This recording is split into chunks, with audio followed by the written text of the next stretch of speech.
SAW, dan kita senantiasa berusaha untuk meneladani beliau, yaitu hidup dengan cara Islam hingga kita meninggal dunia.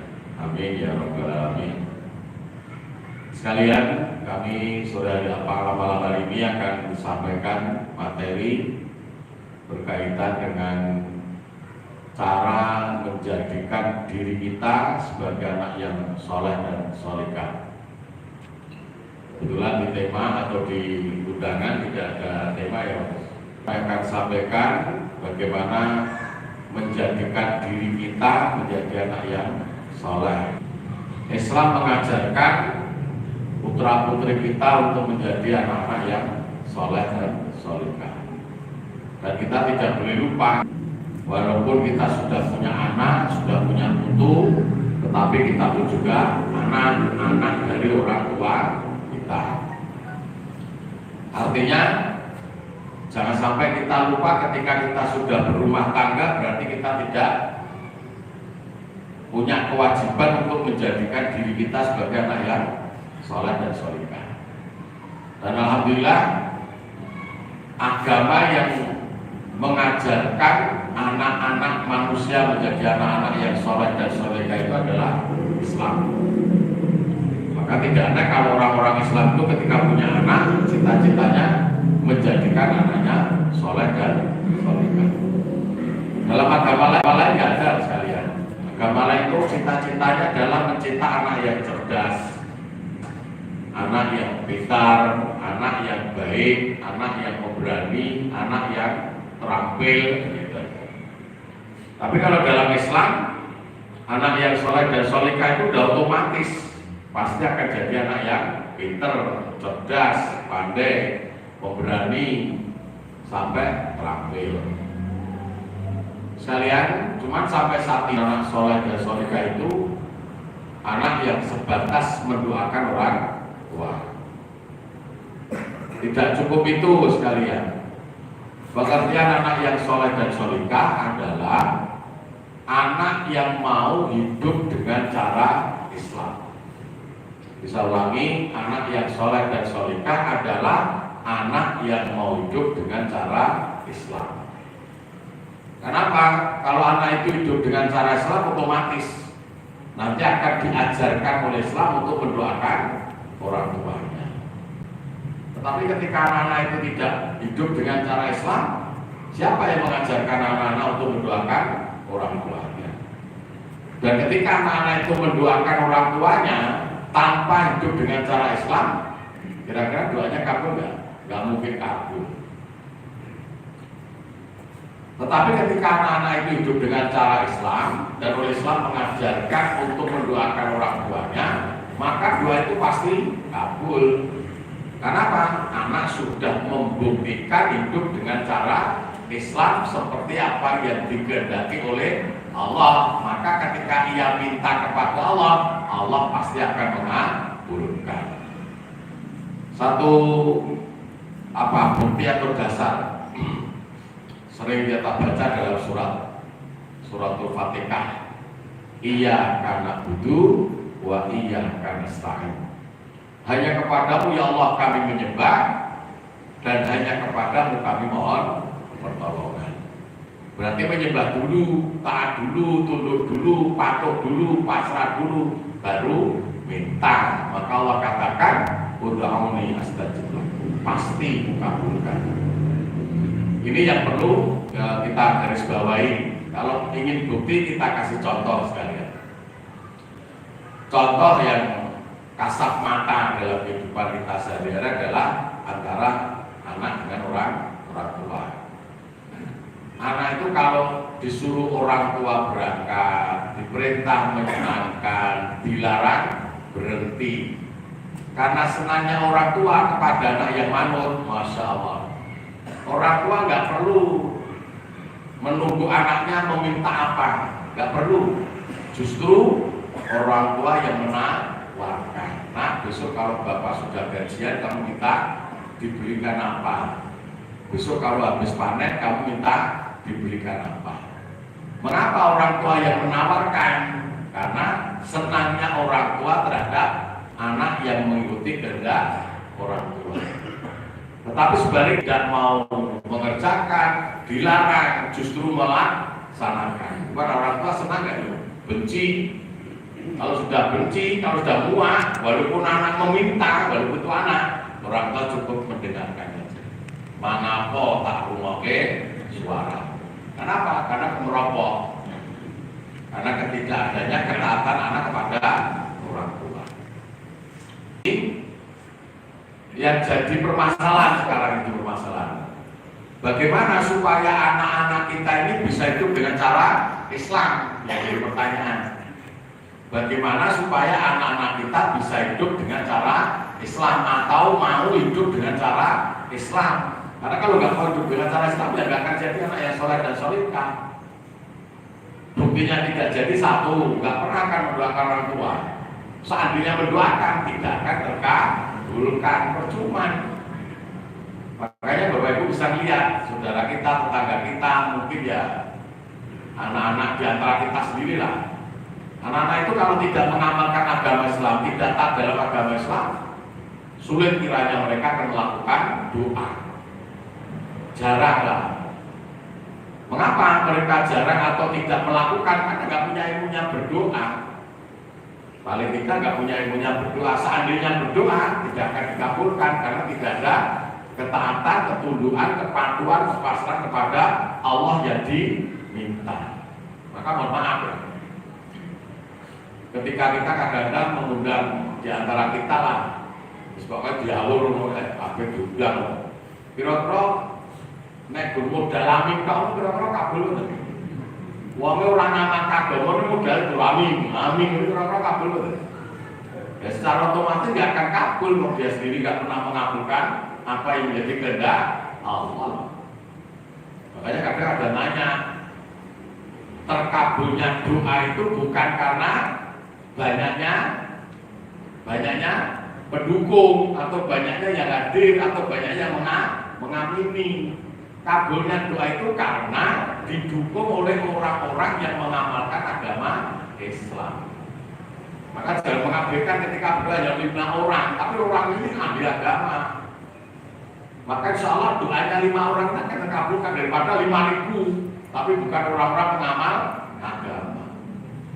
Contoh wong itu mantap iku tapi gul pokoke. Wong 5 itu berdasarkan garis Gustawa ya berdasarkan gul tuh, contoh.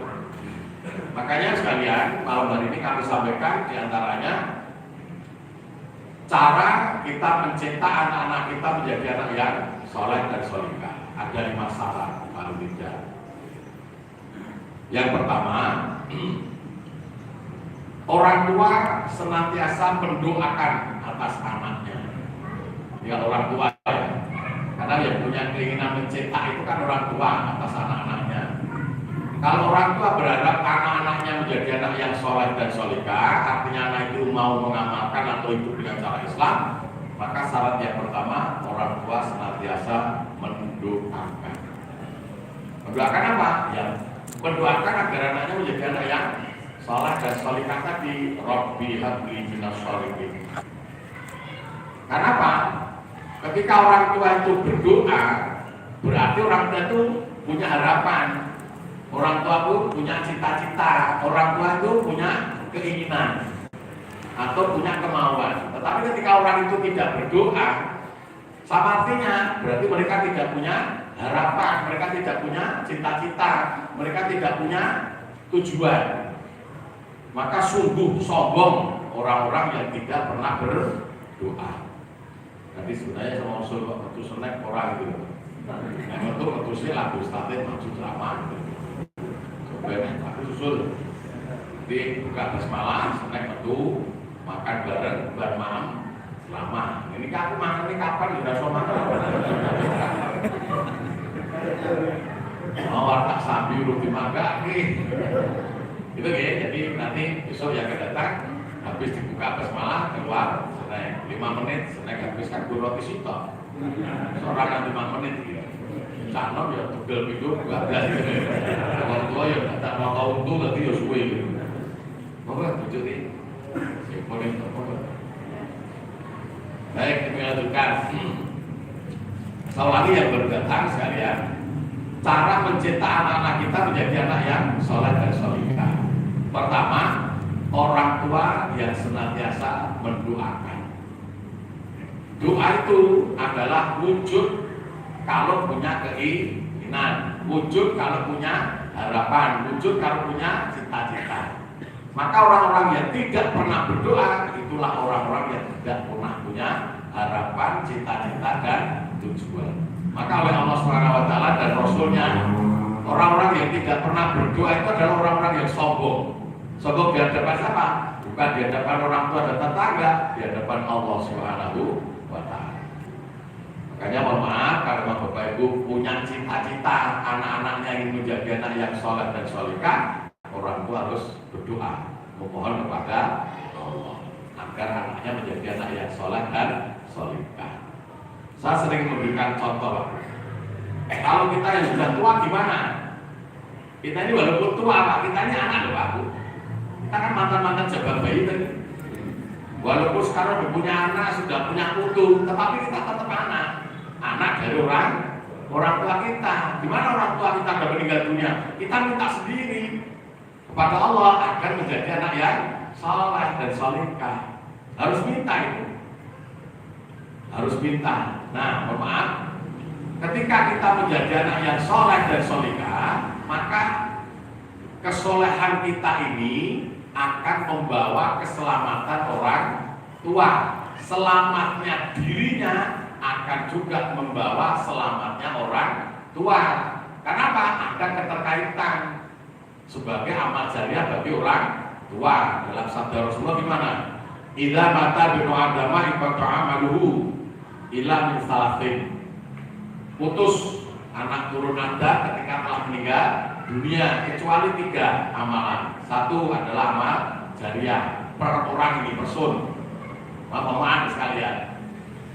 Tidak ada waris dari orang tua kepada anaknya kecuali ilmu. Nanti ada. 1 adalah amal jariah, 2 ilmu yang bermanfaat, dan 3 adalah anak yang soleh dan solehah. Jadi ketika anak Adam itu meninggal dunia, maka putus. Sudah tidak ada amalan lagi kecuali 3 ini. Ketika hidupnya punya amal jariah. Yang kedua, ilmunya bermanfaat. Maka waris kepada anak-anak adalah waris ilmu. Rasulullah nggak pernah mewariskan rumah, mewariskan sawah, mewariskan mobil, mewariskan apa. Pada anaknya nggak ada. Waris pada anak-anak kita itu adalah ilmu.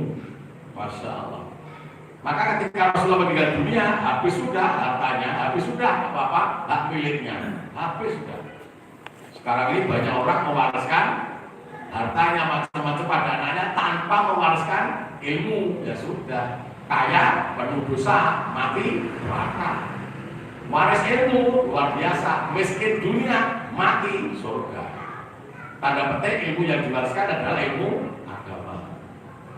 Yang kedua adalah, ketiga adalah anak yang soleh dan solehah. Ketika kita mampu menjadikan diri kita anak yang soleh dan solehah, artinya hidup dengan cara Islam, maka selamatnya diri kita akan membawa selamatnya orang tua. Siapa yang menjamin ketika kita hidup dengan cara Islam selamat?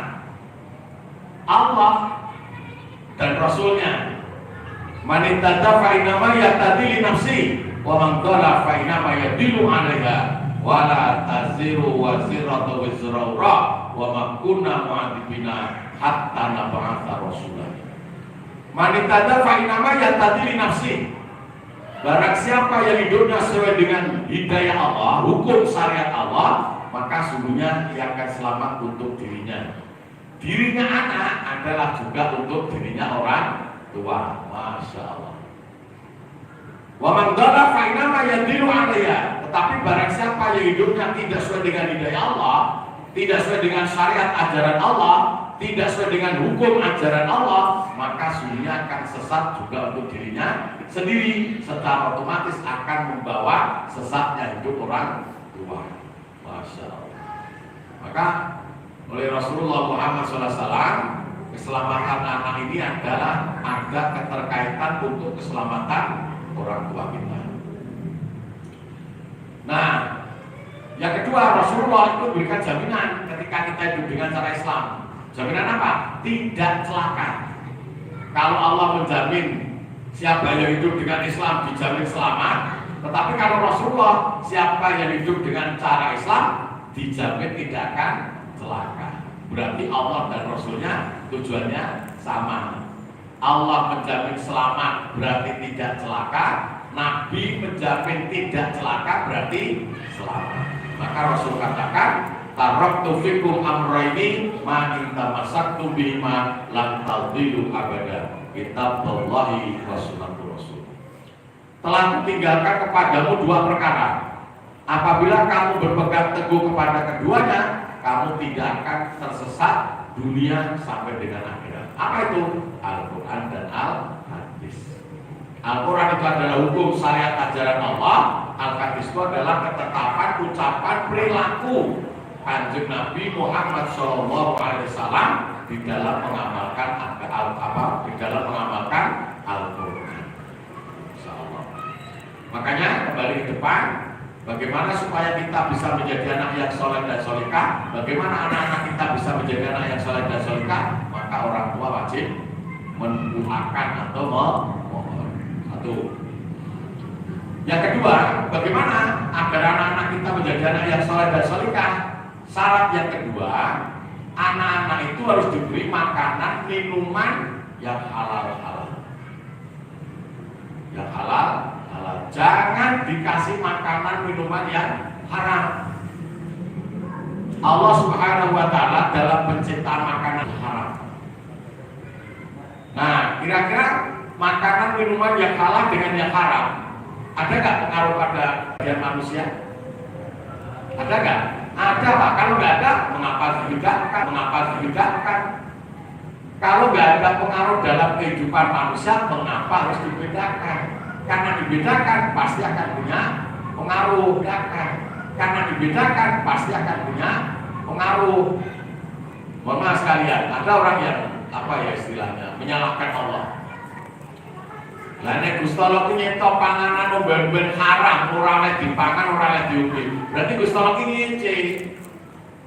Kudune nek ora oleh masa dicipta lho, mau cacar atau goblok lho. Kudune rasa dicipta, barang-barang yang dipakai dan dicipta. Bukan berarti ngece, Pak. Allah punya hak prerogatif. Maksudnya apa? Allah ingin membuktikan, Allah ingin membedakan, Allah ingin tahu mana hamba yang taat, mana hamba yang tidak taat. Itu hanya Allah itu, hanya Allah.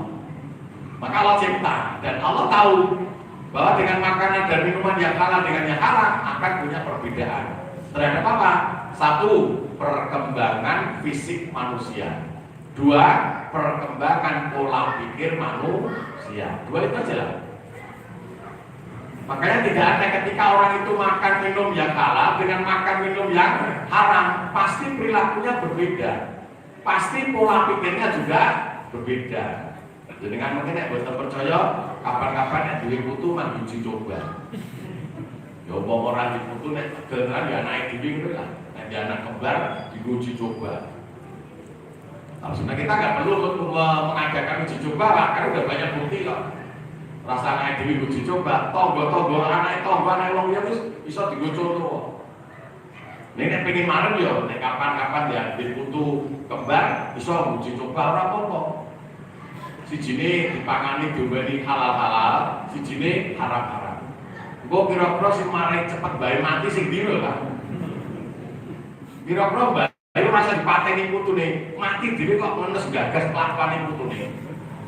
Sing haram-haram itu, Pak.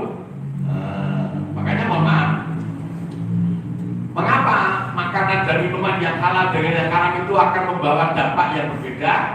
Karena besarnya fisik manusia, besarnya pola pikir pengetahuan manusia dipengaruhi oleh makanan dan minuman yang masuk pada tubuh manusia.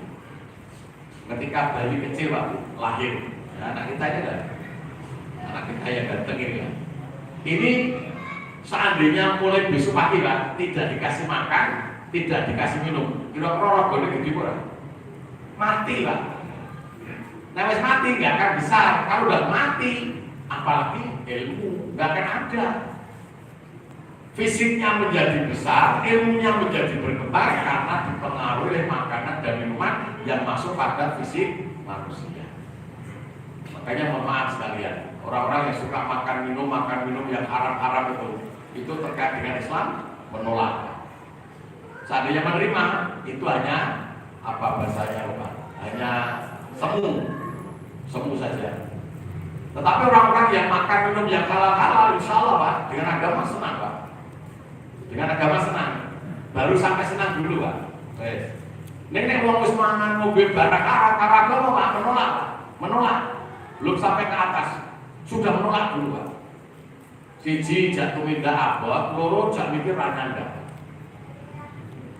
Makanya panjenengan lihat aja orang-orang yang suka makan minum halal haram-haram itu gimana? Yang terkait dengan agama.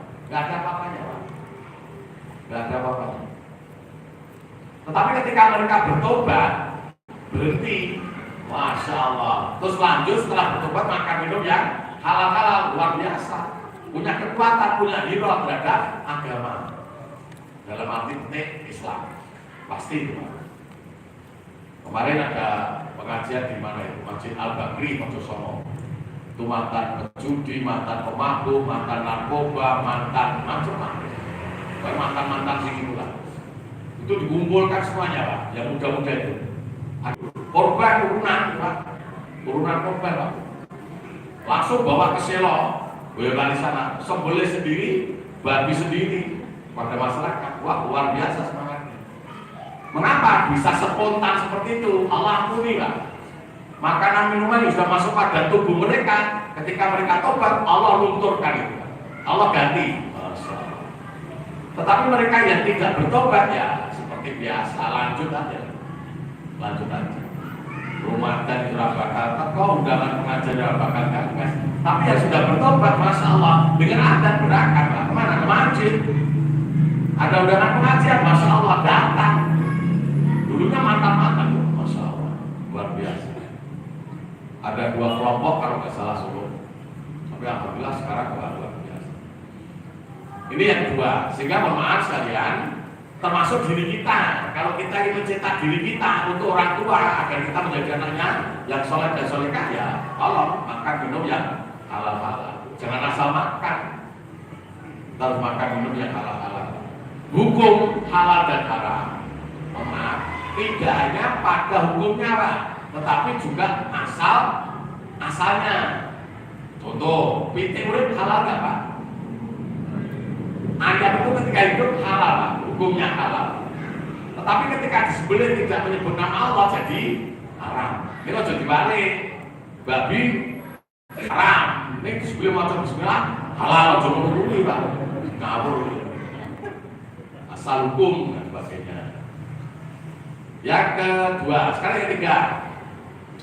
Bagaimana cara mencetak anak-anak kita menjadi anak yang soleh dan solihah? Nah, yang ketiga, kita wajib memberikan ilmu agama kepada anak-anak kita. Islam, agama yang maksud adalah Islam. Wajib hukumnya, wajib orang tua memberikan ilmu pada anak-anaknya adalah ilmu agama Islam, karena yang akan menjadikan atau yang bercita-cita menjadikan anak yang soleh dan solihah adalah agama Islam. Tadi di depan saya katakan agama selain Islam tidak ada cita-cita mencetak anaknya soleh dan solihah. Tidak ada. Nah, saya katakan anak yang soleh solihah seperti apa? Anak yang mau hidup dengan cara Islam. Tidak akan orang itu bisa hidup dengan cara Islam kalau tidak punya ilmunya agama Islam. Maka oleh Rasulullah Muhammad SAW, umatnya biar menjadi anak-anak yang soleh dan solehah atas orang tuanya, maka mempelajari agama Islam dihukumi wajib. Thalabul ilmi fardhatun ala kulli muslimin wal muslimat. Maka bisa lihat semati, kita menuntut ilmu agama Islam ini wajib Pak. Karena kalau nggak punya ilmu agama Islam, nggak akan bisa hidup dengan cara Islam. Nggak bisa. Maka anak kita supaya bisa hidup dengan cara Islam, wajib kita usahakan untuk mendapatkan ilmu agama Islam. Suruh taklim, suruh ngaji, masukkan pondok pesantren, masukkan pendidikan yayasan Islam. Di luar itu jauh Pak. Dengan nyepelake anak di luar yayasan Islam, di luar pondok pesantren, jauh Pak, tinggalan. Maka sampai Allah sendiri, Allah itu akan mengangkat hambanya ke derajat yang tinggi dalam makna surga ketika hamba itu adalah beriman. Yarfa'illahu alladziina aamanu minkum walladziina utul 'ilma darajat. Syaratnya gimana? Supaya dapatkan derajat yang tinggi dalam surga Allah, satu, manusia itu jadi orang iman dulu. Orang iman itu seperti apa? Al-iman tasdiqun bil qalbi wa iqrarun bil lisani wa amalun bil arkan. Orang iman itu hatinya membenarkan, lisannya mengucapkan, raganya membuktikan. Yang dibenarkan oleh hati siapa? Yang dibenarkan oleh hati siapa, Bapak sekalian? Yang dibenarkan dalam hati adalah rukun iman.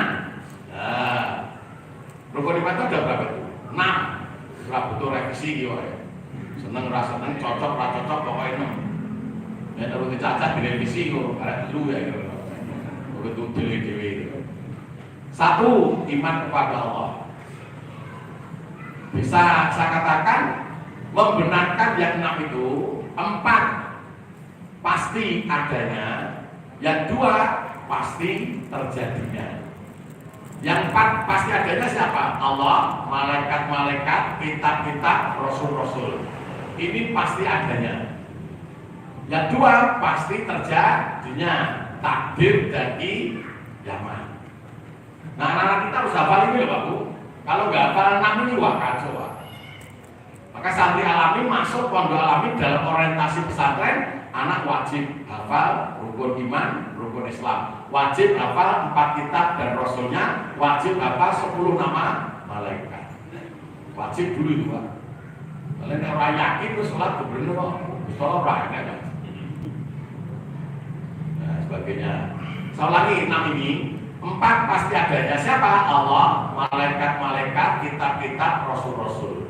Yang 2 pasti terjadinya, takdir dan kiamat. Apa takdir? Sesuatu yang terjadi pada diri manusia di luar rencana manusia, tetapi dalam kekuasaan Allah. Makanya namanya takdir itu di luar kemampuan dan rencana kita, tapi dalam rencana dan kekuasaan Allah. Ya kita harus mau menerima takdir Pak. Pengennya numpak itu aman lancar lah, orang yang popo ini dilalah ayo bos. Guru-guru paku ya ditopong oleh kalau jangan lagi paku ya jangan balik. Misalnya sih gue opi. Ada tak tuh kono gitu deh. Karena dewi mertua kono orang popo kali salah baik. Dewi karena kita nggak punya kuasa ya udah diterima aja. Alhamdulillah. Tetap alhamdulillah Pak. Kalau bos alhamdulillah Pak. Jadi kan pilih dia. Gebos orang tabrak truk, orang gebos tabrak truk. Pilih itu orang. Berarti ya pilih orang gebos orang tabrak truk kan? Kayak jawaban diri ya bikin diri. Ada hikmah, ada manfaat. Nah satu contoh itu. Yang kedua adalah akhirat.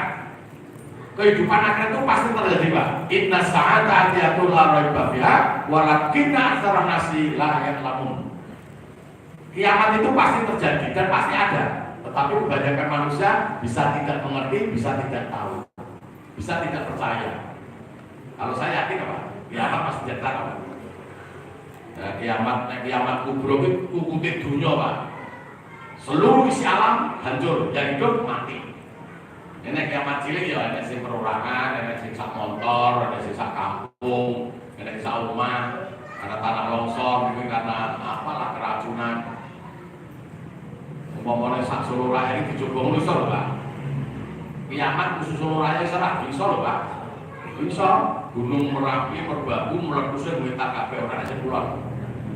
Lalu mulon kabeh orang sing ngitan. Lautan Kidul obahe muanor kabeh, Pati, Jepara, Ngidul, Aning gitu. Solo Raya entek dicoba piye? Habis Pak. Itu saat dia bendungan waktu Gajah Mungkur itu anu berapa? Pertama apa? Mengucapkan 2 kalimat syahadat. Sholatnya, puasanya, zakatnya, hajinya lakukan hanya karena Allah dan mencontoh Rasulullah. Ini orang yang beriman seperti itu sekalian. Nah, kalau sudah hidup dengan cara Islam, maka mereka menjadi orang yang beriman. Baru punya ilmu umum. Ilmu itu maknanya apa? Ilmu karya dunia yang menghasilkan uang. Silahkan, nggak masalah Pak. Mau jadi punya ahli ilmu pertanian, peternakan, perbengkelan, sampai yang lainnya, silahkan. Tetapi jangan lupa jadi orang iman dulu. Artinya apa? Ketika menjadi orang yang punya ilmu karya, menghasilkan harta, maka hartanya ini akan dikuasai oleh iman, oleh agama. Sehingga hartanya akan dimanfaatkan untuk kepentingan agama. Maksudnya itu Pak. Makanya sampai Rasulullah katakan, nek pengen dong duit ilmu umum, caranya itu duit. Sekolah ini Pak, silahkan ke negeri Cina. Negeri Cina. Cina itu bahasanya boleh duit sak dunia pinter duit. Nanti saya ini. Jadi nek dong pengen pinter duit, sekolah yang negara Cina. Nek mau negara Cina, amara Cina. Wes. Budino amara Cina. Wes kok pinter duit lho. Amal kagama ora iso Pak, harus ngerti ya. Bulet duit tak iso. Mula dolanan caci lho, barang cuwili iso obat lho. Kuwi nek Cina ora iso Pak. Yo, apa iki gagas? Iki gawe tok akhire iso Pak. Apa nek juruni? Nglebokke itu dino. Cina iso. Masyaallah. Luar biasa. Pokoke Cina bangsane bulet duit pinter. Bocor rapi, bocor raya, pinter juga gayanya kok duit ratusan akeh, kok duit apa soalnya duit itu apa ya film, duitnya ya film kok apa nih duit itu kucing pegang emoh takut orang tetap gila Pak yang penting boleh duit silakan ke negeri Cina itu bodoh komputer boleh duit ini nek pengen pinter ilmu agama di Arab Pak ke negeri Arab sana makanya oleh Allah jadi wong iman sih lagi wong duwe ilmu umum. Panjenengan katune kolake anak Pak, pinter ilmu umum tanpa punya ilmu agama, artinya tidak jadi orang iman. Masyaallah ya wes bendino golek duit Pak. Wes ora nek korban yo ora, zakat yo ora, haji yo ora, sedekah waktu. Pokoke golek duit terus. Mambayake nek itu duit mati pira golek dikite. Duit dari omah mati ra digawa, duit dari motor mati ra digawa, duit dari sawah mati ra digawa. Duit ning ngebat mati wis ora dikono. Bojo ayu tinggal ra gagas ora. Masyaallah. Wis taruh wong mati ning BNI dimudin ngono. Pirang triliun ning bank ta Pak, ora digagas kan. Rumah berapa tempat mati ra digagas kan. Wis taruh wong mati mobil sertifikat telur. Tetap duduk utune wae. Masalah. Maka kemarin saya tanya di mana itu? Mati sih namanya Pak Bahidro karena dia agak tua. Dia kerjanya tukang aspal jalan. Mbah, lo tak tanggal jenengan Mbah. Umpami jenengan itu neng dunia rambut gawe terus tujuannya berarti lali orang ada kesagono. Pokoknya duit terus jadi wong sugih. Nanti duit Pak, ora goting kok triliun kok. Kita akan ngatakan. Sugih jenengan iku kira-kira Gusti Allah melu campur tangan napa mboten? Allah ikut ambil bagian napa mboten? Jawabane Badr pun. Nggih mboten mau nyatani yo ora ngewangi nyambut gawe kok. Cong lho Badr. Mau ning cong. Aku yo dulu aku melu dulu sapa cong Indra. Nggih boten nyatani yo ora ngewangi nyambut gawe. Umpama Gusti Allah ngewangi Indra minggat. Lah sepal aku dhewe wani aku dhewe. Kira-kira Gusti Allah malah jaga gedhu ya. Saja tak kasih tahu Mbak.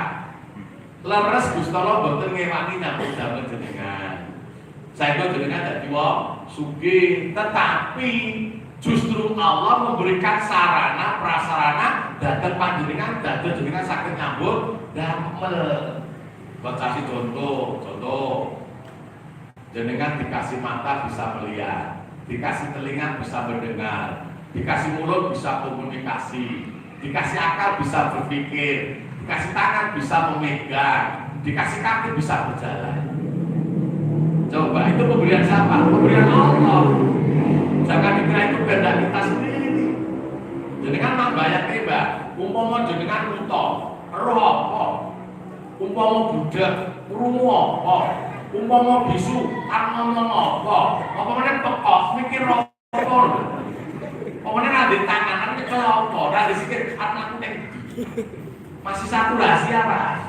Irung, mripate mendolo, kupinge bolong, akale enek, kuduke iso ngomong, tangan iso nyekel, sikile rusak. Niku ora enek irunge, arep ngopo? Udah. Mati Pak. Betul? Satu tok Pak. Gak ada hidupnya, gak bernapas, semuanya gak berfungsi Pak. Mulai kalau saya ini mau dikai wong itu maju, nikmati, gak ada. Gak bohong, bisa makan bareng serapat tuh. Kalau dia malah medeni, lu apa ireng elek, dia murid. Lumayan bisa buat tengah itu kan. Ketengah gedang, ketengah telur, ketengah beras, ketengah baju kan lumayan. Lu mau dikeloni diangkat aja kan. Masya Allah. Makanya jangan sampai kita tuh sombong. Rumongso lek golek-golek, dhewe lek kosor-kosor, dhewe lek lembur-lembur, dhewe Masya Allah. Allah 99,9% ikut andilnya Allah, ikut campurnya tangan, ikut campurnya Allah atas kekayaan manusia. Maka kalau ini dikaitkan dengan kurban, Masya Allah. Inna a'toina kal kautsar. Sesungguhnya kami Allah telah memberikan nikmat yang banyak kepada kalian. Karena Allah yang memberi nikmat yang banyak, maka Allah punya hak merintah. Fasholli li rabbika wanhar. Maka sholatlah karena Allah dan berkorbanlah. Mana ada orang tanya Pak, sing diken korban sinten Pak? Ya tak sauri wong sing sholat. Sholat kan ana dikit ora dikon. Sing dikon korban wong sing sholat. Ya. Jadi Gusti Allah ora ngomong wong korban wong sing dikit ora, wong sing sholat sih Pak.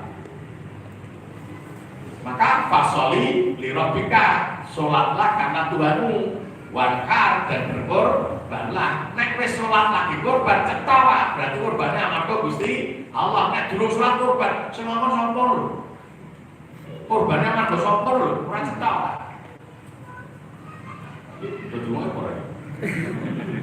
Mula ngomong sing do korban ditekoni wis sholat kok durung gitu lho. Sholat kok durung, nek durung pengen korban sholat sih.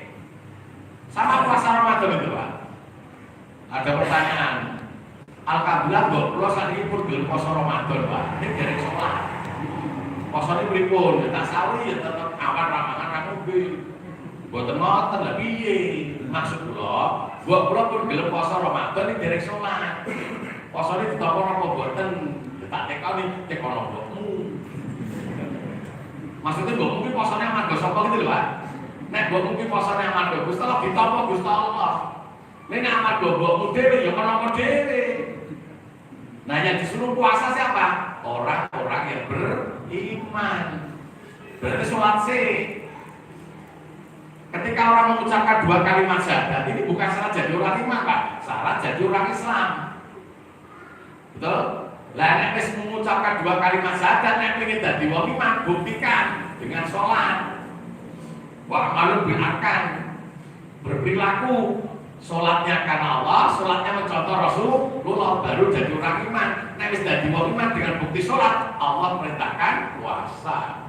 Nek wis rasane wong tele-tele, wong rekoso, Allah perintahkan zakat. Kon lomo marang wong sing ora duwe. Nek wis wani lomo nek tangga kono, Allah panggil ke tanah suci gitu. Sholat orang poso. Kaya wong gak rasain Pak, Pak Agus di sawah. Jadi kan tanpa ngomong Pak Agus langsung dilukut digaru, baru itu gaji. Aku yo guyu, gak sing ngomong sapa. Aku dhewe yo bayar dhewe. Lah aku cukup matur suwun. Lah. Nene sadurunge garap laporan sik Pak Agus iki sawah jenengan. Oh. Kula garape nggih timbang boten garap. Oh beneran aku timbang aku yo repot ra iso. Oh iku nek bar hitungan. Laporan enak harus rebukan sih Pak. Jadi sholat itu komunikasi antara hamba dengan Allah. Kembali ke depan. Maka sampai Profesor siapa itu? Mantan presiden kita siapa? Profesor Dr. B.J. Habibie. Sama sekarang ada rektor baru yang di Garut itu. Siapa itu namanya? Joni Mawan siapa itu? Kalau Pak B.J. Habibie Pak, setelah pensiun kemarin, Dia pernah mengatakan, seandainya saya dulu suruh memilih antara ilmu umum, ilmu karya dengan ilmu agama, maka bisa pilih mana? Pilih ilmu agama, Pak. Umpama biyen aku kon milih antara ilmu umum karo ilmu agama, saya pilih ilmu agama, Pak. Karena apa? Ilmu agama adalah ilmu perilaku hidup manusia. Ilmu agama adalah ilmu perilaku hidup manusia. Tetapi kalau ilmu umum, ilmu dalam rangka mencari harta. Bayangkan ketika udah pensiun berhenti apa? Agama pensiunnya kapan Pak? Mati. Ini ketika orang punya ilmu umum, ahli dalam bidang membuat pesawat terbang, ya rikala jindidit bisa gawe pesawat, jinom bisa gawe pesawat, negara jidukung bisa gawe pesawat. Sekarang pensiun tak gawe apa? Nganggur Pak. Nganggur. Dua ilmu pertanian kan di sawah, tak ngopo lho. Nganggur Pak. Dua ilmu las, ini ora duwe alat las, ora kuat musi, arep las apa lho. Dua ilmu ternak, radite ora duwe kewan, arep ternak apa lho. Putus Pak, habis. Tapi ketika orang punya ilmu agama, luar biasa tak perilaku harian menjadi perilaku kehidupan. Yang punya nilai, apa nilainya? Pahala.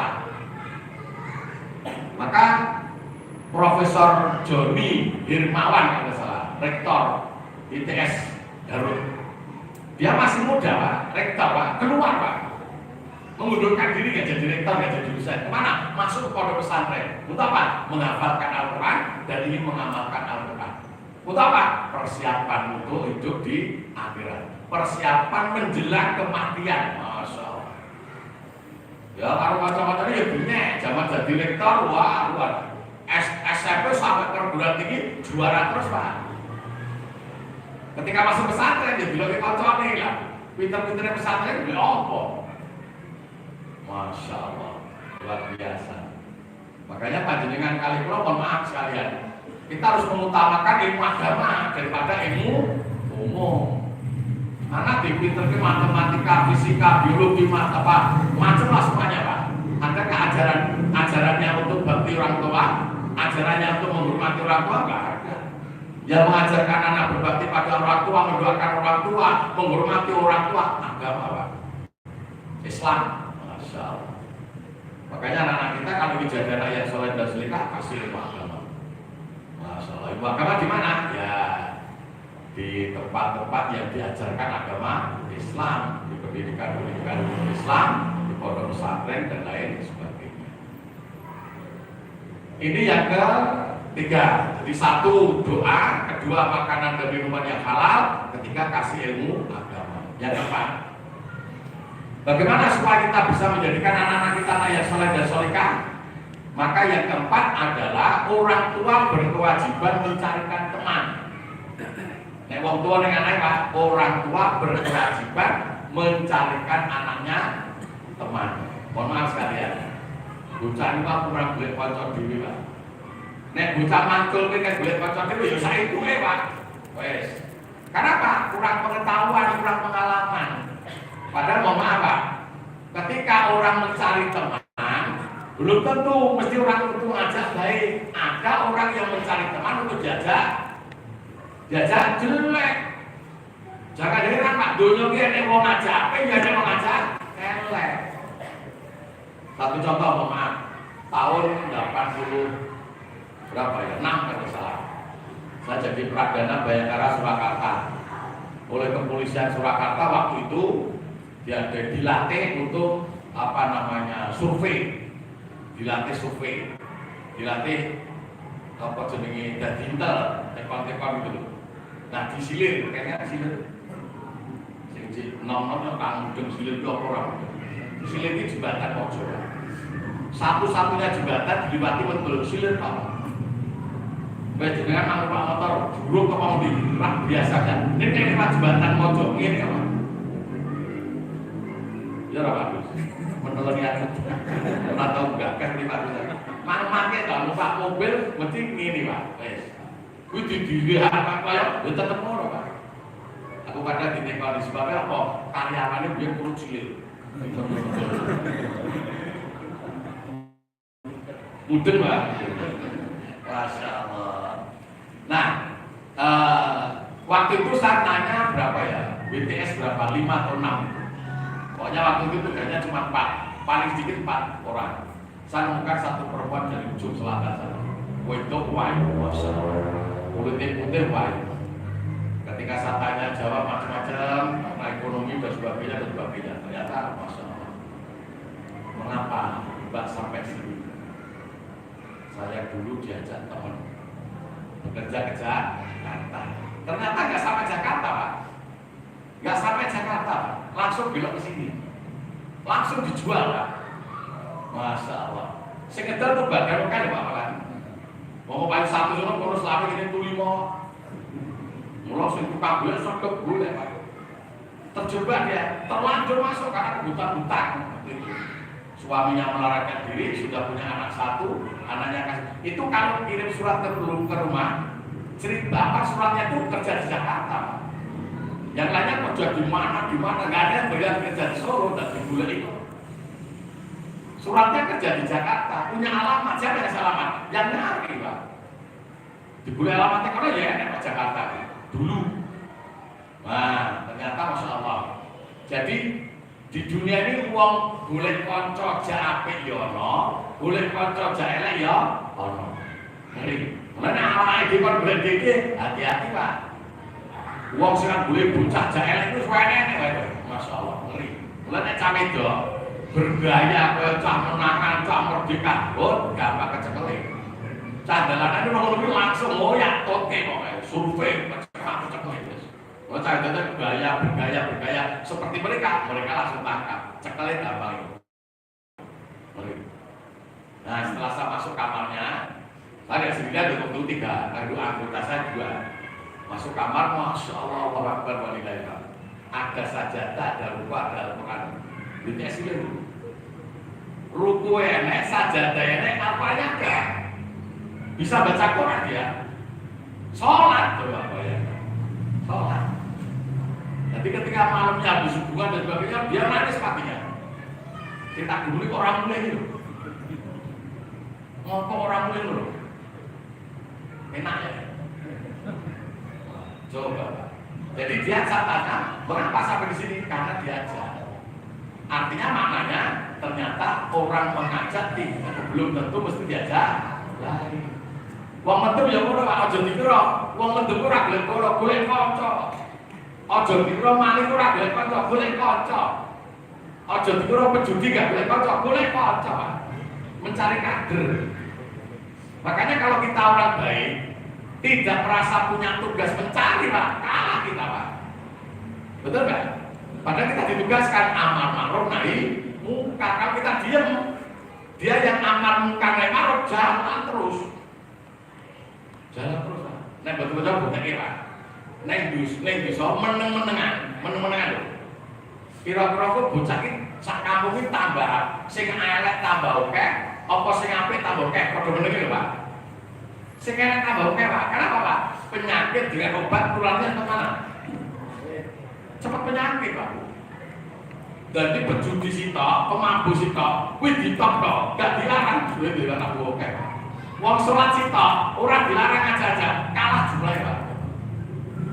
Kenapa? Mengajak kejelekan itu apa ya bosone ya? Siji ora disin, loro ora diperkewo, telu gak pikir panjang. Justru orang yang mengajak baik, jek dirasa perkewo, jek dirasa isin, berpikirnya panjang. Kok gelem ora ya? Kok gak malah salah tokoh, kok gak pas donya kok. Bono langsung parani. Mula mangke nek tawa-tawa karo nak, ayo makan-makan, selawi, nek duwe tak udali, bunga-bunga, Pak. Makanya nek masjid salat meneng ae Pak sampeyan sapa? Makanya lama-lama kebaikan dan kejelekan itu cepat kejelekan. Saya dulu ikut pendidikan dasar militer ke Bogor. Saya dikasih tahu oleh pelatih, Pak. Anak baik, bocah apik, menengan, mesakan, apa ya, Pak? Pokoknya menengan, mesakan, kalem lah. Itu dirubah menjadi tegel, tega, pemberani. Cukup 3 bulan, cukup 2 bulan, 5 langkah. Saya punya ilmu. Jadi dadake capek mendengar ora tegel, jadi caburasan tegel macam. Itu hanya cukup waktu 2 bulan dengan 5 langkah. Situ saya tak coba. Hanya 2 bulan waktunya Pak, dan hanya 5 langkah Pak. Ini ragatnya gede Pak. Masya Allah. Langkah pertama apa kira-kira? Dijak melek mie. Langkah pertama menjadikan anak jadi jelek, mesaan jadi tegel. Langkah pertama bijak latihan melek wengi. Soalnya orang kuat melek, jak nolong nutupi keturun Pak. Dan itu kok keturun, itu juga tadi perintah obo panggilan kok malah tunggu. Dilatih melek sih Pak.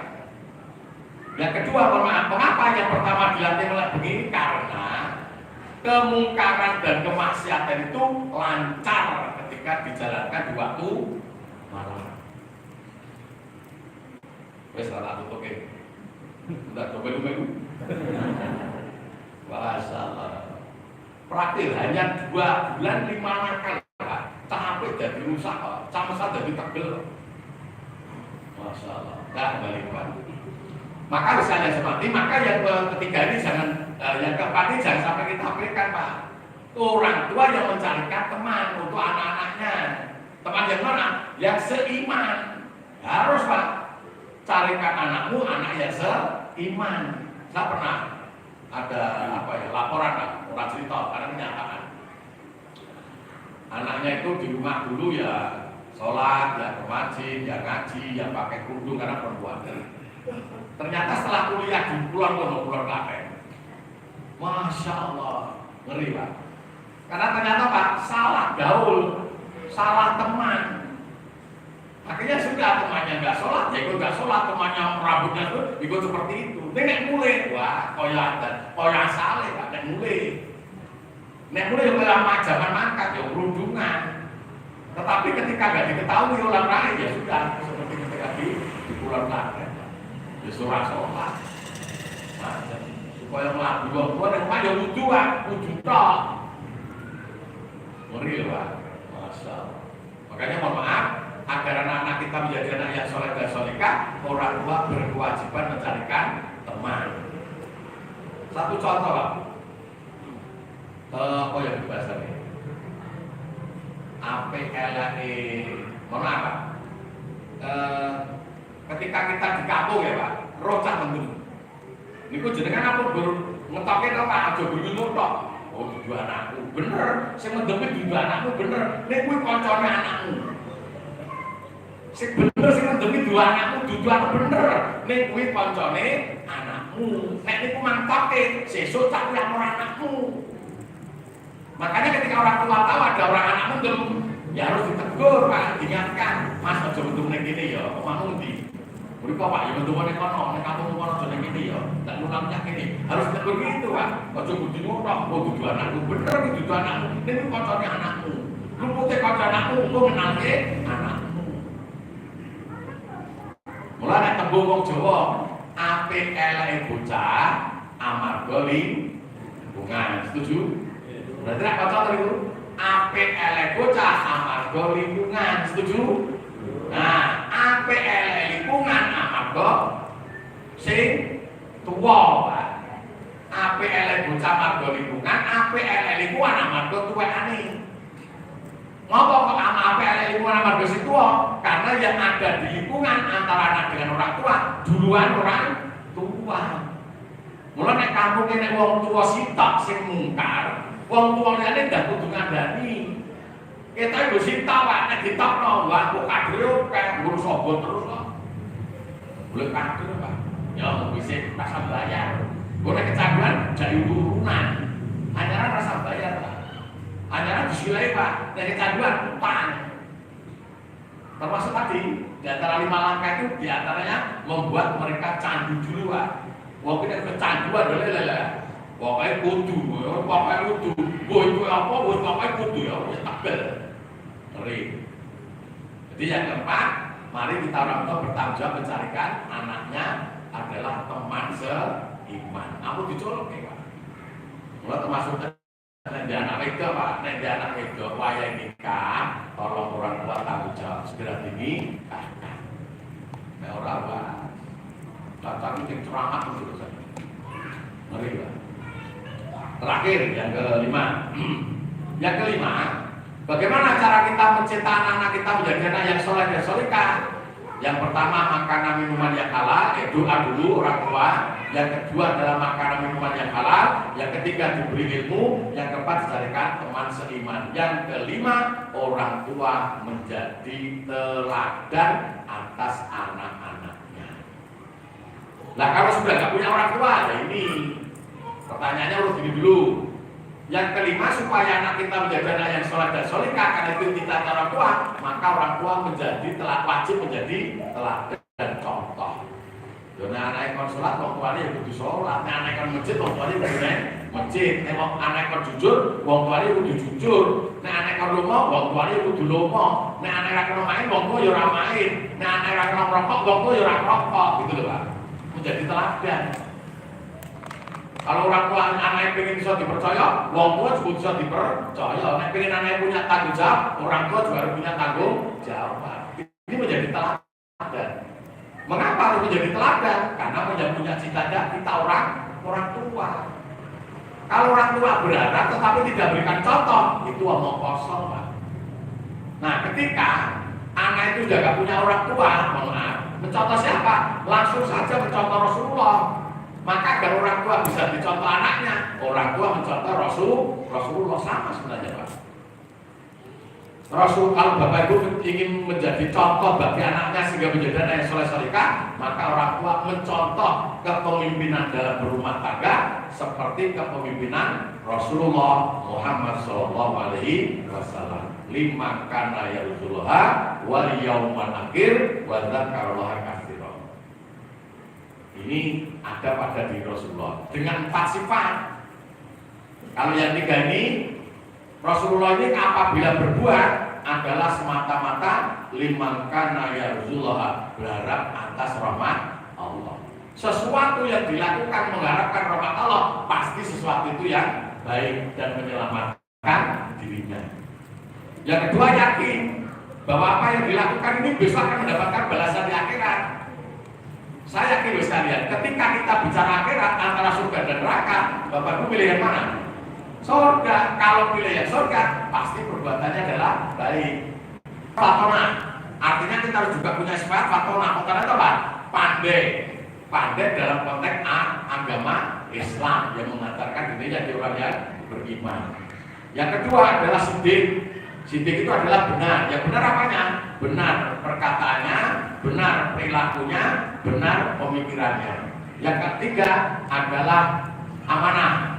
Amanah itu bermakna jujur, bisa dipercaya, bertanggung jawab. Yang keempat adalah tabligh, merasa punya tugas amar ma'ruf nahi munkar. Ini teladan orang tua untuk anak-anaknya. Insya Allah dengan 4 langkah ini kita akan mampu mencetak anak-anak kita menjadi anak yang soleh, dan 5 langkah ini akan mampu mencetak anak-anak kita menjadi anak yang soleh dan solehah. Jadi jangan berharap ketika kita mengharapkan anak kita soleh-solehah cukup anak mau mendoakan orang tua, nggak bisa. Mereka harus hidup dengan cara Islam. Demikian Bapak Ibu yang saya hormati, apa yang kami sampaikan. Maka oleh sebab itu mari kita berusaha. Orang tua senantiasa berusaha untuk anak-anaknya, anak-anak berusaha untuk bisa membuktikan. Karena ada anak yatim, ada anak yatim piatu. Kemarin saya menjelaskan seperti itu, ternyata ada anak yatim piatu, menangis Pak. Saya harus meneladani siapa? Karena sudah punya orang tua. Maka bapak ini adalah pemimpin, ibunya adalah wakil. Ketika suami tugas luar kota, maka istri menjadi pemimpin rumah tangga, pengganti suami. Ketika suami meninggal dunia, maka istri yang menjadi pemimpin rumah tangga selama hidupnya. Masya Allah. Kalau kita barangkali sudah tidak punya orang tua, meneladani siapa? Ya meneladani Rasulullah. Seperti yang kami sampaikan ini. Jadi tidak mudah ketika kita berharap anak-anak kita menjadi anak yang soleh dan solehah. Banyak yang kita harus kita tempuh, kita lakukan.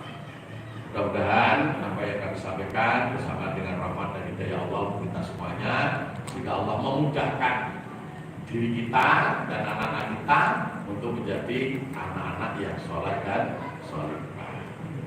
bersama. Amin. Demikian yang kami sampaikan, mudah-mudahan Allah Subhanahu wa taala meridhoi kita semuanya dan anak-anak kita menjadi anak yang saleh dan salihah. Demikian, Allahumma sholli ala Muhammad wa ala ali Muhammad bi rahmatika ya arhamar rahimin. Allahumma ighfir lil mu'minin wal mu'minat wal muslimin wal muslimat al ahya'i min wal amwat innaka sami'un qaribun mujibud da'wat. Allahumma la tuzigh qulubana ba'da idh hadaitana wa hab lana min ladunka rahmah innaka antal wahhab. Allahumma inna nas'aluka ridhaka wal jannah wa na'udzubika min sakhatika wa nar. Rabbana atina fid dunya hasanah wa fil akhirati hasanah wa qina azabannar wa qina azabannar. Subhana rabbika rabbil izzati wasifun. Wassalamu ala mursalin walhamdulillahi rabbil alamin. Amin ya rabbal alamin. Sekian, assalamualaikum warahmatullahi wabarakatuh. Waalaikumsalam warahmatullahi wabarakatuh.